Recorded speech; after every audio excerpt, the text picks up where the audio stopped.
Mbappé jëlal lépp Real c'est le meilleur club jël leen lépp Bellingham kenn du moom jël leen lépp Rudiger Militao waa kuy war a jouer défense Real mais Real co tey moom kenn ñoombe wop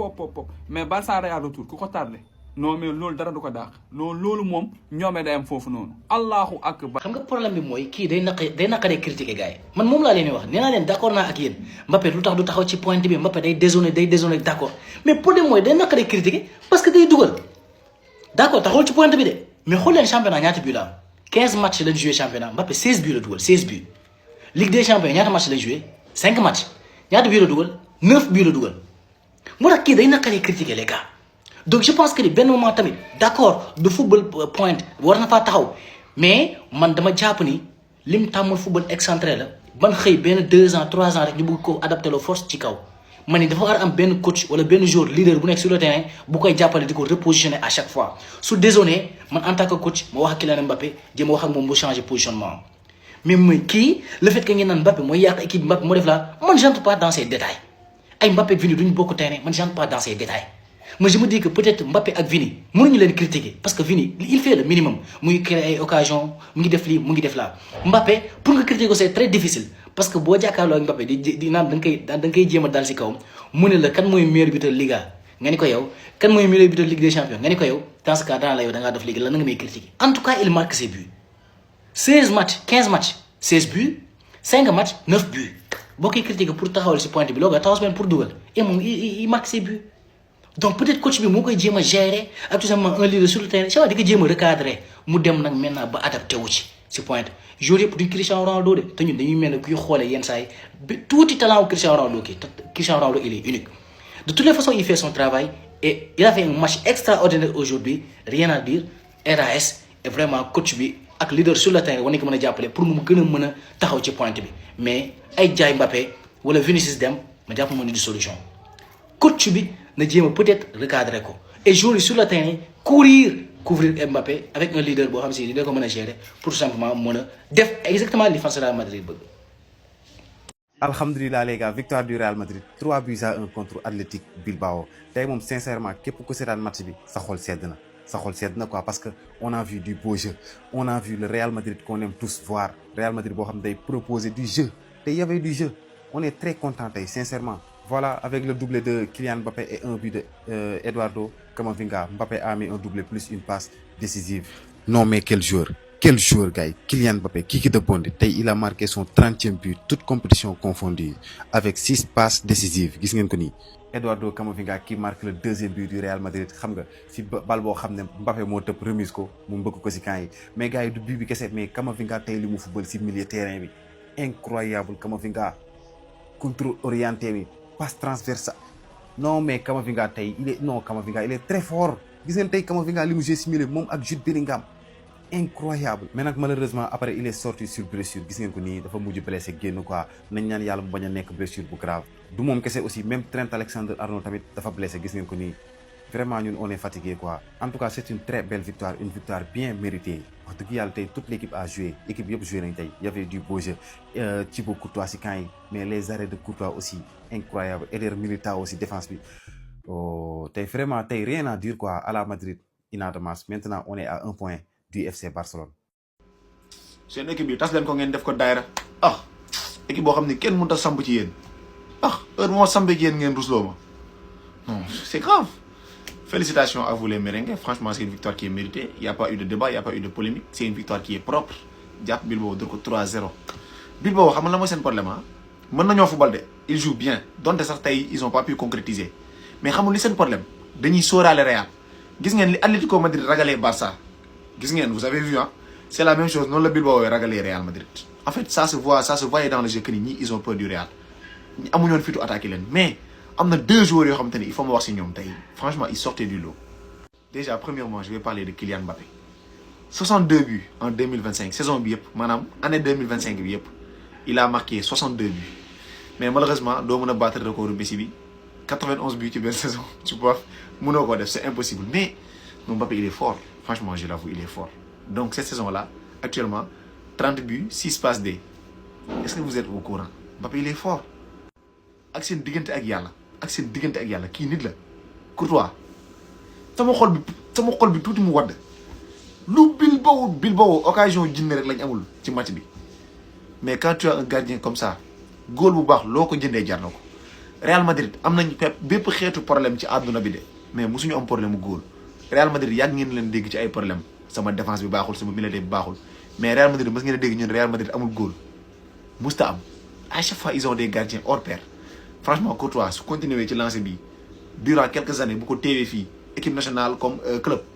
il deviendra le meilleur gardien de l'histoire te franchement loolu bëgguma mu am mais loolu moo nekk sur la voie nii looloo nar a am.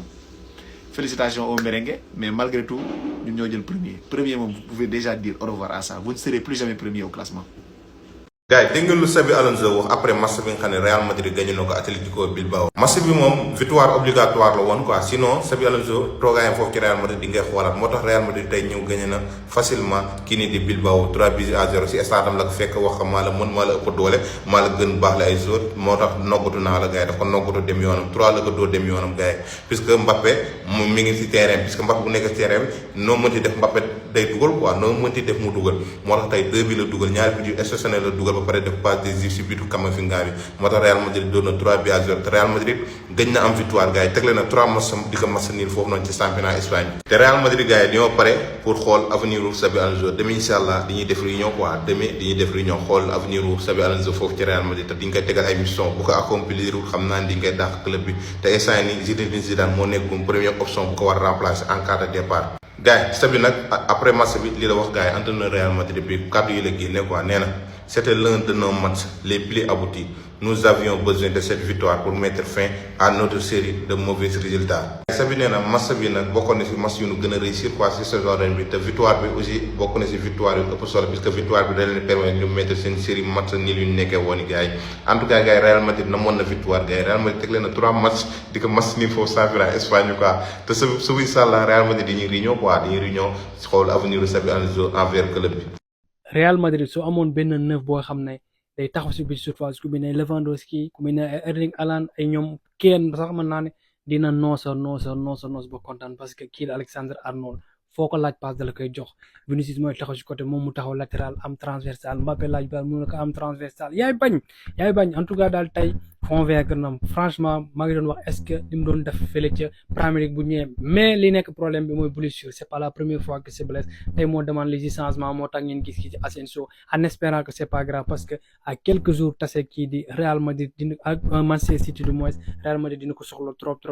léegi nag ñu xaar résultat yi la lay joxe. Le Real Madrid qui revient à 1 point du FC Barcelone. Victoire ci kaw Atlético Bilbao à l'extérieur. Victoire largement méritée. Et pour dire vrai, c'est le meilleur Real Madrid que j'ai vu depuis le début de saison. Saison bi mu tàmbaleeg léegi bi ma dalee seetaan Real Madrid, c'est le meilleur Real Madrid que j'ai vu. Tantôt sur le plan collectif, mais aussi sur le plan tactique. Xabi Alonso, chapeau. Parce que nit tamit nekkul ay défauts rek ngay wax ak ay erreurs rek mais nit bu indee dara bu defee lu baax mais yoon la aussi nga wax mais tey tactiquement Xabi Alonso indi na ko. Tantôt yaa ngi gis Real Madrid ci ay phase défensive am yaa ngi gis benn 4-4-2 en fait 2 lignes de 4 mu bàyyi benn Mbappé ak Vinicius ci kaw. Tantôt yaa ngi gis Real Madrid ci ay sorties de bala mu lay footballal benn 3-5-2 parce que da nga gis Tchouaméni mu ñëw ci axe bi football comme 3 défenseurs nga gis benn Carreras ak benn Trent génn ci couloir yi ak 3 milieux terrain yi ñoom encore Vinicius ak Mbappé ci kaw. yaa ngi gis benn Real Madrid bu yoree position de balle ci camp adverse yi yaa ngi gis benn 4-2-3-1 en fait dispositif tactique bu leer nañ la Xabi Alonso la waa ji indi tey pour dire vrai chapeau à ça parce que li lañ soxla ci coach bu koy indi tactiquement tey indi na ko mais aussi boo ko indee tactiquement après day fekk sa joueur yi am bëgg bi am envie bi am volonté bi te loolu la joueur yi indi tey volonté bi la rage de vaincre collectivement tey joueur dañ ko indi kenn ku nekk prêt dem au charbon pour sa morom da nga koy gis ci équipe bi en fait imagine toi combinaison Mbappé Vinicius tey cohésion bi ñu am entente bi combinaison yi ñu doon def mais aussi un Bellingham ci effort physique yi ci combativité bi ak ci talent bi aussi en plus en tout cas dañuy sentir ni équipe bi tey gars yi daa mel dañoo ñëwoon pour noppiloo gars yi critique ak coow li muy bari on dirait que joueur dañoo ñëw rek tey pour noppiloo gars yi en fait faire taire les critiques mais aussi gardien bu baax loo ko jëndee jar na ko gardien bu baax Thibaut Courtois c'est pas possible en fait am na yenn arrêt yoo xamante ni moo lay nekk la war ci match bi mooy yàq say match il faut nga am un top gardien bu la mën a defal arrêt boobu noonu Thibaut Courtois Camavinga en aucun cas man du may Real Madrid di ko teg ban ci bu nekkee à 100% ci dafa war a football biir Real Madrid ci créativité ci football ak ci talent bi mais aussi Kylian Mbappé en fait saison ballon d'or pour dire vrai quoi dire Mbappé saison ballon d'or ñu xool fan lay mujjee moom ak Haaland ak Harry Kane en tout cas daal tey Real Madrid indi nañ ko collectivement comme tactiquement mais nag ñu xool ba xam équipe da koy continuer wala ci match bi rek la yem mais tey moom ci match bii nii franchement parler l'équipe était au rendez-vous. ñii entraînement lañ nekkoon di def seen affaire yi gars yi naan ñii la lañ def nii ñii war a entraîner di def seen affaire daf yi ndekete yoo Camavinga xamoon na ne dina dugal moo tax ndekete jubilé boobu noonu célébration bi lañ doon répété tey mu ngi nii Camavinga moo dugal ñoom ñaar Camavinga Mbappé célébré. mais gars yi suñ deuxième bii bi am na vitamine suñ deuxième bii bi action collective bi vraiment lii lañ soxla lii la ñuy xaar si yéen c'est ce qu'on attend de vous. car Real Madrid am na ay joueurs il a les joueurs pour faire ça mu ngi noonu gars yi il a les joueurs pour faire mal gis ngeen soo leen bëggee football soo leen décidé pour football kenn mënu leen téye mu ngi noonu gars yi gis ngeen action collective deuxième bi tak passante tak fële Bellingham rotation gars yi rotation Bellingham bi est-ce que gis ngeen ko rotation passe kii nii mu passe fële mu passe Valverde laisser passer mu dem si Arnold passe Mbappé lii nii remise Camavinga finition mu ngi noonu finition impeccable. victoire du Real Madrid 3-0 mu ngi noonu gars yi il fallait le faire et on l'a fait gars yi mu ngi noonu car démb Barça dafa dóor te Barça ils étaient à 4 points devant nous mu ngi noonu donc tey il fallait cette victoire pour revenir à 1 point du Barça mu ngi noonu gars yi donc tey gis ngeen tey match bi Real Madrid ñoom lu ñu bëgg a def dañ koy def lu ñu bëgg a def dañ koy def dafa ñu gën a jàppale gis ngeen tey match bu ñu génnee gis ngeen tey engagement détermination joueur fu mu war a daw dafay daw gars yi aussi chapeau Courtois encore une fois il a été à la hauteur encore une fois tey Courtois moo tax gars yi égalisé wuñ mu ngi noonu gars yi aussi Jude Bellingham quel match Jude Bellingham rotation yi gars yi deuxième bii bi est-ce que gis ngeen deuxième bii bi gars yi deuxième bii bi lu ma yëg maa ngi yàlla kese koo xam mu ngi noonu gars yi vraiment action collective loolu lañ soxla Xabi Alonso yaa ngi gis système mu ngi fii de mais joueurs yi ñoo ko war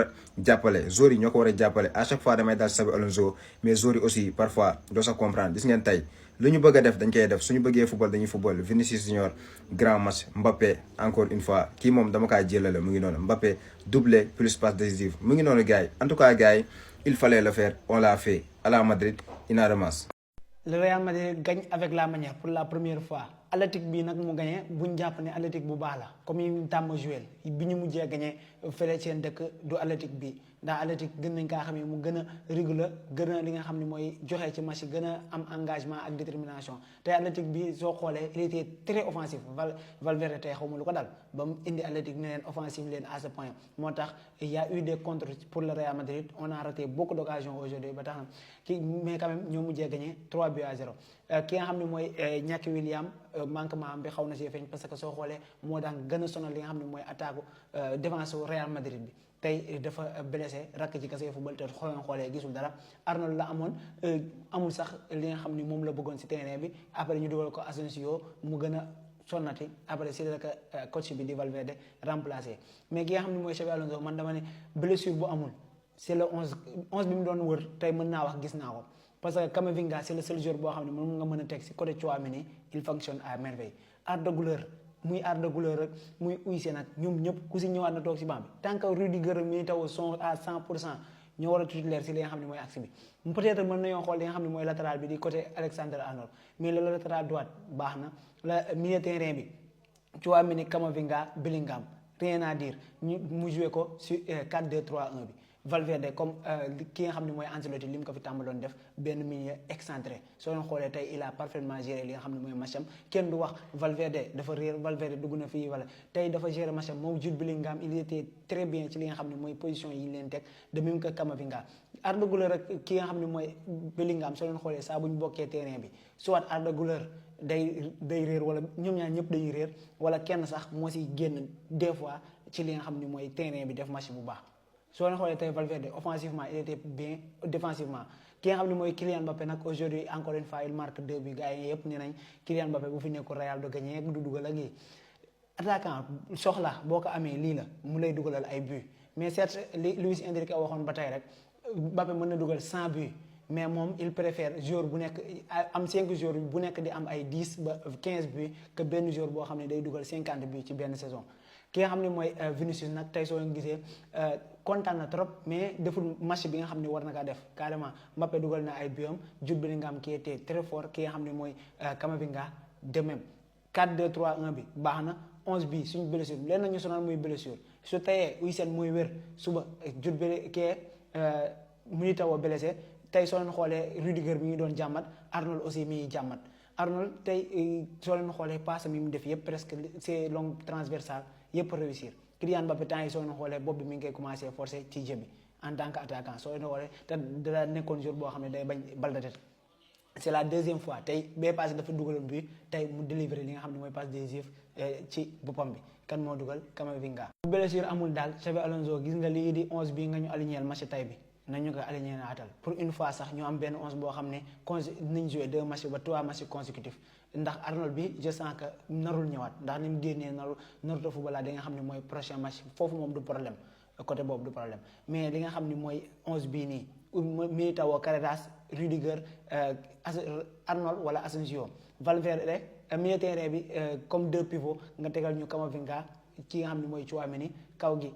Valverde Bellingham Vinicius ci benn côté bi Mbappé comme pointe soo leen xoolee sax li nga xam ne mooy manque attaquant de pointe bi sax feeñu si parce que ñëpp doon dawandoo di rythme di jaxase terrain bi ku nekk dañ doon permettre daal ci terrain bi ba doo wax sax pointe manqué na fi ndax carrément chaque instant y avait plus de 4 jours ci li nga xam ne mooy surface ba tax na deuxième but bi dugal sax soo xoolee vraiment loolu moo lay wan ni pointe du manque pointe mais manque système la ak manque li nga xam ne mooy 11 bu Xabi Alonso moo tax équipe bi nekkagul ci rythme pour continuer li nga xam ne mooy saison bi. célébration bi nag démb carrément ñi ngi ko doon gis ci li nga xam ne mooy internet yi ci vidéo yëpp ki nga xam ne mooy Camavinga ak Mbappé ñoo ngi ko doon répété démb répété nañ ko lu ma 3 fois pour doog koy maîtriser aujourd'hui Kylian Mbappé moo passe Camavinga dugal ñu def li nga xam ne mooy célébration ki nga xam ne mooy Vinicius nag am na benn 6 mètres su ma jumul 6 mètres bu muy corner bu muy génnee pour Athletic Bilbao supporter yi ñu ngi koy kañ xam ngeen moom fu mu dem supporter lu mu def lu mu metti force ñu xool ko dara carrément mu leen di affiché li nga xam ne mooy 3 baaraam yi di leen balak ñoo leen mëne 3-0 seen biir dëkk tey moom doo leen wax doo leen ma def dara mënoo leen ci man dara parce que tey maa leen fekk seen dëkk mëne leen